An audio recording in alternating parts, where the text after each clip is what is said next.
Di na po ng mga insekto kasi hindi man po na-deliver, na nga bulok na lang. Tapos ganun yung mensahe po ninyo. Walang maniwala po sa mga kwento ninyo, Inday. Kasi wala man po na nangyaring maganda sa liderato po ninyo as DepEd Secretary, pati as Vice President. Ang maalala po sa inyo pong mga ginagawa, yung pagtawag ninyo kay Speaker na tambaloslos,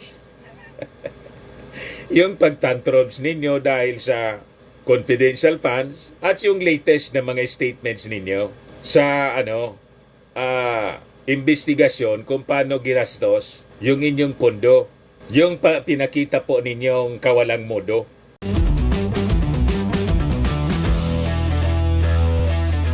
Ito naman po yung bago naming product na binibenta online. iGlow Serum Whitening po siya. Tingnan ninyo yung epekto sa aking anak na architect before and now. Yung mga inquiries po ninyo, dumiretso na lang kayo sa kanyang Facebook account, Riz Maravillas.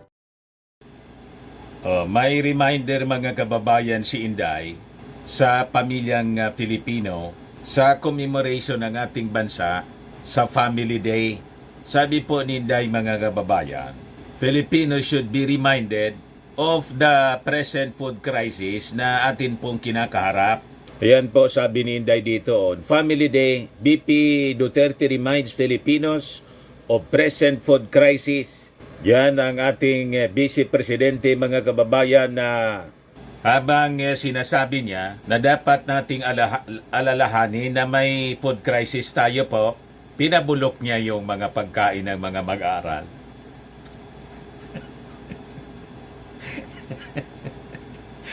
Ikaw niya talaga, Mr. Maravilla. Yun man talaga po yung nadiscovery ng Commission on Audit. Noong DepEd Secretary pa siya, pinabulok yung mga Nutribans. Pinaamag. Mamaya ibigay ko po sa inyo para ma-remind natin si Inday na itong sinasabi niyang food crisis na ating kinakaharap, parte siya sa nagpalala. Wala siyang contribution. Binigyan siya mga kababayan ng milyon-milyon na budget para ipakain po sa mga bata. Lumusog po yung mga bata at tumalino. Ayon, pinabulok. Pero yung ating Pangulong Bongbong Marcos, sinosolusyonan yung food crisis mga kababayan. In fact, imagination man lang ito ni Inday na food crisis. Imbento man lang po niya. Wala mang krisis sa pagkain po. Lahat naman pong mga mamamayang Filipino dito, kumakain kahit papano. Bumaba yung ating hunger incidence. Pati yung mga pobre, kumunti na lang kasi massive yung servisyo fare. Bagong Pilipinas Servisyo Fare na ginagawa po ni Martin Romualdez at ng ating Pangulong Bongbong. Hindi siya kasama doon. Wala siyang contribution doon. Ang contribution niya po, yung pagpalala sa problema sa pagkain. Kasi yung pagkain, pinabulok niya.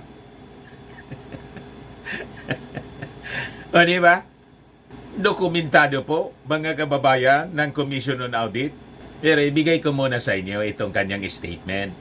Ayan po mga kababayan, sabi dito sa balita ng Manila Bulletin, while the country commemorates Dikainang Pamilya Mahalaga Day, ngayong araw na to, September 23, Vice President Sara Duterte is reminded of the current food crisis that Filipinos are facing. Ang Kainang Pamilya Mahalaga Day ay sumasalamin niya sa payak na pamumuhay ng maraming pamilyang Pilipino at sa pagtataguyod ng masagana, mapayapa at matatag na pamumuhay, she said in a message for Family Day. Gayon pa man, sabi ni Inday, paalalahanan sana tayo ng pagdiriwang na ito sa hinaharap na krisis sa pagkain ng maraming Pilipino. The Philippines is observing the 32nd National Family Week and Kainang Pamilya Mahalaga Day ngayong araw na to. Ito ay batay sa Proclamation 326 na inisyu po noong 2012. Di Kainang Pamilya Mahalaga Day is observed to highlight the national tradition of Filipino families sharing meals. So sa kanyang mensahe, Duterte said that this celebration must also be used to reflect on the importance of simply sharing blessings and creating memories as a family. Yun na nga po. Ang problema po, yung shinare po ninyo na pagkain for distribution during your time as Secretary ng DepEd, bulok. Sayang yung pera ng ating mga mamamayang Pilipino na binayad nilang taxes. Ipinundo po sa inyo sa DepEd. Pagkatapos, ayon, dinistribute ninyong pagkain bulok. Inaamag. Hangad ko na sana ay makaranas ng ginhawa ang mga Filipino, lalo na ang may mga karamdaman at nahihirapan sa buhay. Sabi pa po ni Inday. Malayo po yung inyong hangad na mangyari, lalo kung kayo ang leader. Kasi po, yung may mga karamdaman at nahirapan sa buhay, lalong magkakasakit kasi bulok yung pagkain. Iyan po ang patunay. DepEd's 5.69 billion feeding program. Billion pala po, hindi lang milyon. Plagued with missing milk, moldy nutrients during Sara's term as Education Secretary. Yan ang nadiskubre ng mga state auditors, mga kababayan. State auditors have reported that the DepEd's 5.69 billion school-based feeding program for 2023 was plagued with issues including insect-infected or moldy nutrients, unsanitary packaging, rotting food items, nabubulok ng mga pagkain and food boxes with questionable manufacturing and expiry dates. So paano yan, Inday? Walang maniniwala sa mga paminsa-minsahi mo. Kasi yung mga messages po ninyo, baliktad man po sa inyong ginawa. Sa inyong mga ginagawa. It is just an empty rhetoric. Tama? Ito yung patunay. Ito yung lumabas sa hearing po ng Congress sa budget ng DepEd. Sabi diyan, these issues occurred during the incumbency of Vice President Sara Duterte as DepEd Secretary. COA reported that 21 school division offices across 10 regions in the country reported non-deliveries or delays in receiving nutritious food products and pasteurized milk. Hindi nakaabot, walang delivery, ghost delivery siguro. Yung mga na-deliver, bulok. Yung hindi dineliver, baka nanakaw na yun. Bilyon, mga kababayan. You see? Kaya ayaw matanong ni Inday po sa Congress. Bala na niya kayo. Ayaw na magsalita. Mga kababayan, nung magsalita naman, ayaw magsumpa na siya may magsasabi ng totoo at pawang katotohanan lamang. You see? Yan po. One such SDO was from Aurora Province where newly appointed Education Secretary Edgardo Angara is from. State auditors noted that pests, insects were found inside Caravan, Milky Ban, and Nutriban during the inspection of food commodities. Di na po ng mga insekto kasi hindi man po na-deliver, nangabulok na lang. Tapos ganun yung mensahe po ninyo. Walang maniwala po sa mga kwento ninyo, Inday. Kasi wala man po na nangyaring maganda sa liderato po ninyo as DepEd Secretary, pati as Vice President. Ang maalala po sa inyo pong mga ginagawa, yung pagtawag ninyo kay Speaker na tambaloslos, yung pagtantrums ninyo dahil sa confidential funds, at yung latest na mga statements ninyo sa investigasyon kung paano ginastos yung inyong pondo, yung pinakita po ninyong kawalang modo sa harap ng Congress. Yun ang naalala ng ating mga mamamayan. Additionally, COA reported that some food items delivered to the Bulacan SDO were either rotten, bulok na po, unripe, or crushed. In Misamis Oriental, 1,001 pieces of Inotriban delivered from September 2023 to January 2024 were returned to the suppliers for replacement due to the presence of molds. Inaamag na po, and discoloration on the bread 1 to 2 days before the expiry dates. In the Iligan City SDO, yung mga deliveries nila carried dubious markings displaying the expiry dates on boxes as October 29, 2023, while marking on the product showed that they were good only until October 26, 2023. Madaling sabi, expired na po. Expired na, dineliver pa. You see? Pagkatapos may lakas ng loob ka pa na magsabi na may food crisis tayo. Wala ka pong magandang contribution sa food security. At binigyan niya kayo ng bilyon-bilyon na pondo para sa pagkain ng mga bata, pinabulok pa ninyo. State auditors also discovered that in at least 10 regions, pasteurized fresh milk was either delivered late or not at all throughout the school year. Kung hindi late, wala man na delivery. So saan napunta? So yung budget, yung pondo. Kaya importante talaga na imbestigahan po yung spending ng budget po ni Inday. Yan o.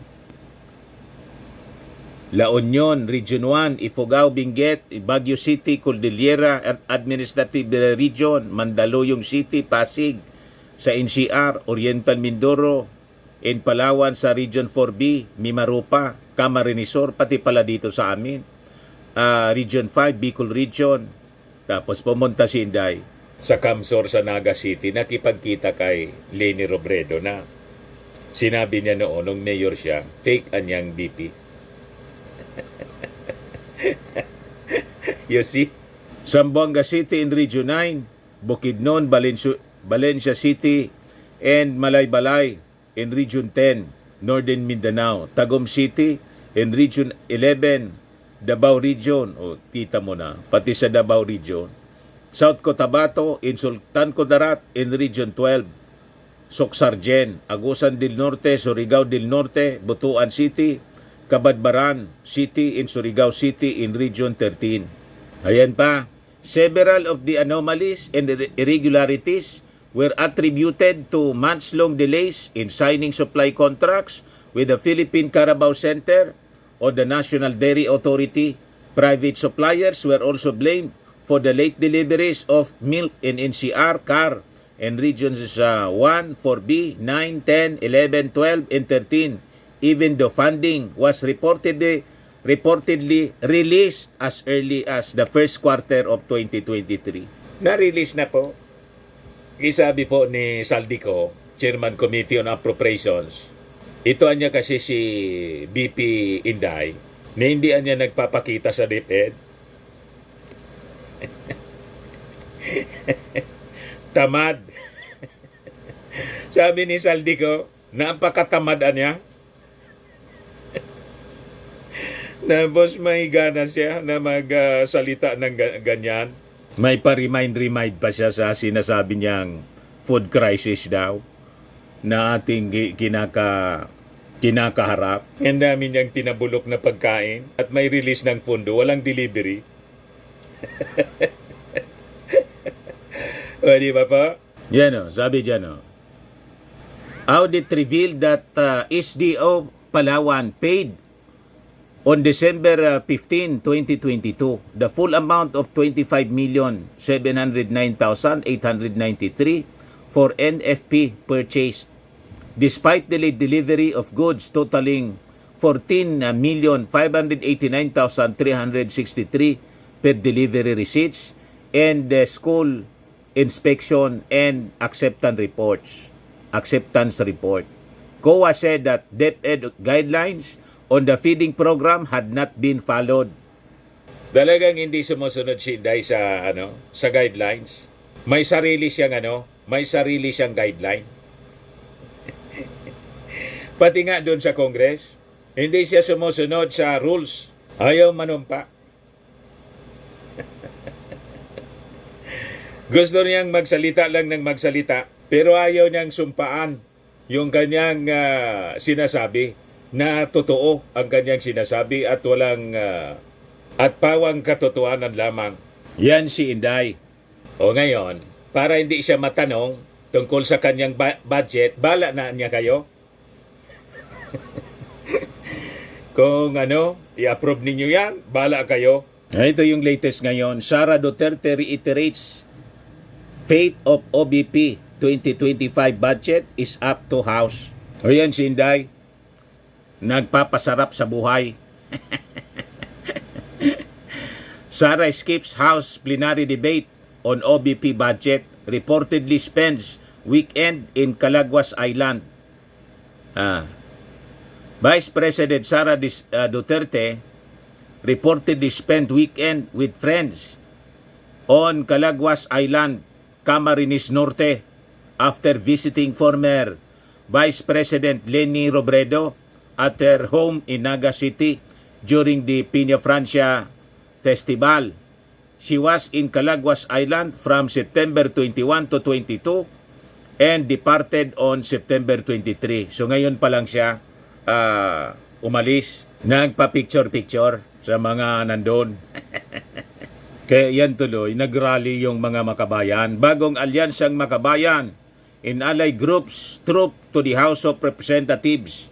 Tapos may dalang mga placards na impeach Sara. Pakinggan natin itong sinasabi rito sa report ng Manila Bulletin. Para po sa ating lahat na nakakakita ng kilos protesta dito sa harapan ng House of Representatives, narito po ang iba't ibang grupo sa ilalim ng bagong alyansang makabayan upang muling singilin si Sara Duterte. Sara Duterte, tanggalin sa pwesto! Tanggalin sa pwesto! Ayaw sagutin na siya pa ang galit sa tinatanong ng taong bayan. At dahil dito, malinaw po sa mga ulat ng COA, malinaw doon sa kanyang paggastos ng kanyang opisina,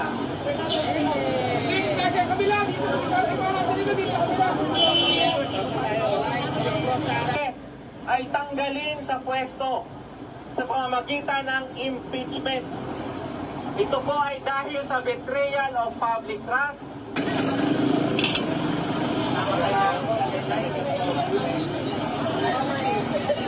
Impeach Sara na po ang sigaw ng mga militant. Wala diyang kinalaman si Martin Romualdez po. Ay militant, may sariling agenda man po sila. Sila yung gusto na i-impeach si Inday. Imagine, imbes na magtrabaho, nandun mga kababayan sa pagpasarap sa buhay. Nag-swimming po. Tapos, nagpadala ng sulat sa Congress. Ito yung sulat ni Inday, address to the Honorable Sia Alonto Adjong. Dear Representative Adjong, the Office of the Vice President acknowledges the receipt of your letter of even date requesting a meeting to discuss the proposed budget of this office for the fiscal year 2025. Si Adjong kasi yung sponsor mga kababayan ng kanyang budget. Bawat department kasi po ng ating gobyerno may naka-assign na congressman na mag-sponsor ng kanilang budget para ipasa sa plenary. Sa Office of the Vice President, si Adjong po, kaya nagsulat po sumulat si Inday. So sabi niya, as communicated to the Speaker of the House of Representatives and the Chair of the Committee on Appropriations, the OBP has duly submitted all the required documents to the committee pertaining to its budget request for the upcoming year. Furthermore, a comprehensive overview of our proposals was presented during my presentation on August 27, 2024. In consideration of the foregoing, the OBP leaves the deliberation of our budget proposal in the plenary entirely to the pleasure of the House of Representatives. Very truly yours, Sara C. Duterte. Palanan niya kayo? Ayaw kasing matanong mga kababayan kung paano niya ginastos yung kanyang pondo. Mga palusot po ni Inday, ang tawag ni Franz Castro, iwas posit. Squid tactics. Ganun ang strategy. Kasi po, na-discover po ng COA na mali-mali yung paggamit ng pondo ni Inday. Boss, mga kababayan sa DepEd, pati sa Office of the Vice President, lalo na po sa sa confidential fund niya. Kaya ito na po, lumalakas na yung panawagan ng mga militant organization, pati ng mga netizens na i-impeach na si Inday for betrayal of public trust, corruption and betrayal of public trust. Sa mga naghanap ng malinis and spacious fitness gym, pumunta lang po kayo sa aming Colossal Fitness Gym. We also offer Grab Car Rental with our brand new 2023 model ng Toyota Innova. We also accept booking for those who are planning to travel via PAL, Cebu Pacific, and other airline companies, local and international, and bills payment for Meralco Bills, PLDT, Aleco Bills, etc. Ang Colossal Fitness Gym is located at 3rd floor Security Bank Building, Landco Business Park, Legazpi City, Albay. For inquiries, look for Chilon Maravillas. Contact number 0966-802-0949. Yan yung aming Innova. Lagi na pong matao sa amin. Pati mga foreigners po, tingnan ninyo. Mga British tourists sila. Ang lalaki ng katawan na, mga kababayan, nag-gym sa amin. Ito naman po, Indian National. Ito mga mga European sila. Ito naman yung bago naming product na binibenta online, Eye Glow Serum. Whitening po siya galing sa South Korea. Tingnan ninyo yung epekto sa aking anak na architect entrepreneur, Riz Maravillas. For inquiries, look for Riz Maravillas on FB. Ito naman po, Firmax Framing and Lifting Cream. Pinapahid po ito sa mga pulses and affected area. Mainam po ito sa mga pains at paninigas na mga kasukasuan. Ito po, Automax Radiant Serum. Sa mukha naman yung application. Anti-aging po siya. You will look 10 years younger than your age. Sa mga cancer patients naman po, baka lang gusto niyo itong itry. Nengxia Red Mix Fruit Drink. Hindi man po siya gamot, food supplement siya. Kaya lang, gawa siya mga kababayan sa goji berry. Yung goji berry may anti-cancer properties. Yung mga inquiries ninyo, dumiretso na lang kayo sa aming messenger sa Facebook para masagot namin agad. Ayos po, ako po si Dante Maravillas. Bye-bye. God bless.